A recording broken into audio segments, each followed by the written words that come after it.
Good Friday evening, Southeast Texas. We're watching on radar some scattered showers and storms up in the lakes area. Hopefully that brings you some badly needed rainfall. It looks like it's going to miss out here in the triangle.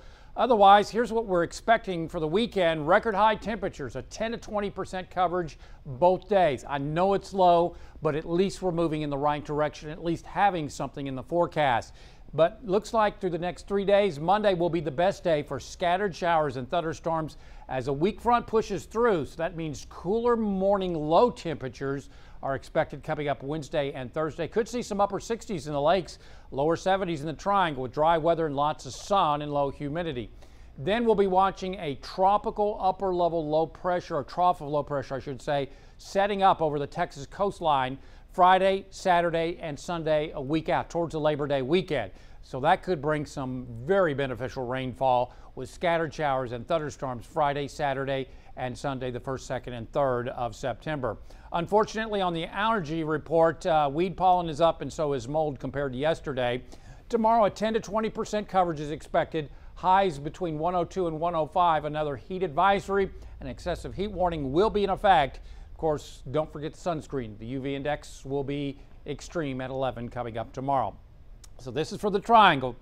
A little better chance of rain up in the lakes area, 10% coverage. 40% coverage on Monday because of that front. Then a drier air mass comes in Tuesday, Wednesday, and Thursday. And then if that upper level trough of low pressure sets up along the Texas coastline, at a minimum, we'll get a 30% coverage. Now, modeling doesn't show terrible amounts of rainfall. Boy, it would be nice to have that. Hopefully we can double that as far as the rainfall potential across our area. The high is significantly weakening. It's over, say, western Oklahoma. And we continue to get these disturbances rotating around it on the outer periphery. This high is going to weaken and shift on off towards the west. In the tropics, unfortunately, this will stay away from our area. Normally it would say stay away, but we need the rain. But right now we are watching a weak area of low pressure in the northwest Caribbean. Hurricane Center giving this a very high chance, a likely chance of development. We think this could be a tropical storm as it heads towards Florida as the early part of next week unfolds. Here locally, again, high pressure weakening. We'll be watching disturbances come on down through the weekend, 10, 20, maybe 30% coverage if a surprise materializes. But notice the high. It continues to shift further away from our area and significantly weakens as we work on into the weekend. Look at all this moisture. This is atmospheric moisture, not rainfall. Moisture, you need moist atmosphere to produce showers and storms. If it's dry at 10,000 feet, you can forget it.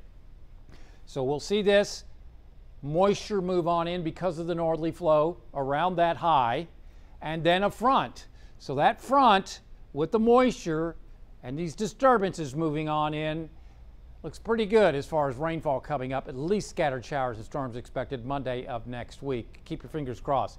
This evening, 20, maybe 30% coverage in the lakes area. We could see some patchy fog overnight. Lows will be in the mid to upper 70s lakes, and we should see closer to 80 here in the triangle. Then tomorrow, again, it doesn't look like a big chance here in the triangle.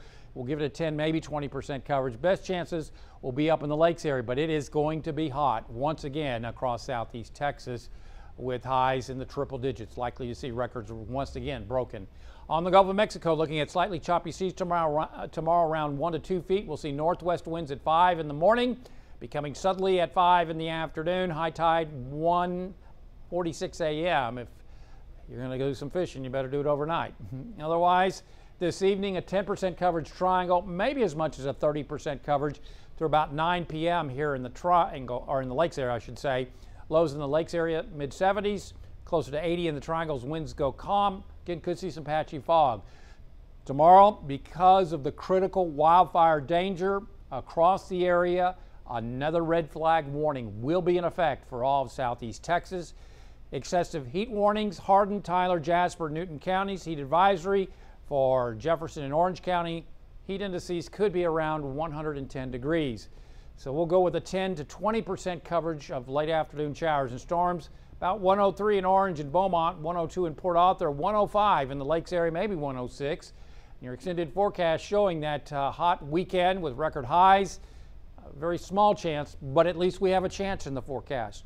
And we'll go with a 40% coverage Monday. The front comes in early Tuesday That means a drier atmosphere or drier air mass moves on in with lower humidity. So the 71 in Beaumont could mean upper 60s in the lakes area. Look at the highs coming on down.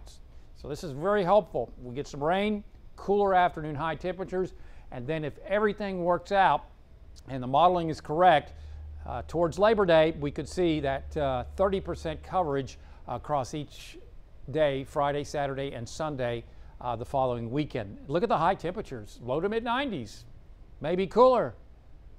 Hopefully we can double those numbers, but that far out, I'm going to go with 30% coverage at this point. Download our app, follow us on Facebook and Twitter, and as always, there's more weather at 12newsnow.com.